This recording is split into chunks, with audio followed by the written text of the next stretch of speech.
In a 6-minute video posted to Facebook, an 11-year-old boy smacked in the face and hit with a belt more than 50 times. I watched the video and I was disturbed by it. At least 3 adults watched the lashings, saying on the video the boy is being punished for having false information on his Facebook page. We made 2 arrests.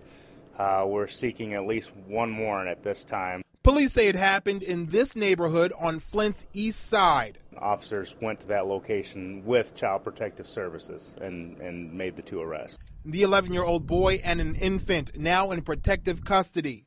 The video sparking outrage over the weekend. The law says that you can administer reasonable physical force upon a child for disciplinary purposes.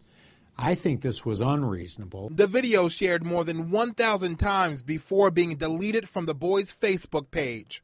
That's why the police department's gotten into it also. We have our own Facebook page now, and which helped us in this particular case. All child abuse charges in Michigan are felonies, many not understanding why someone would repeatedly hit a child.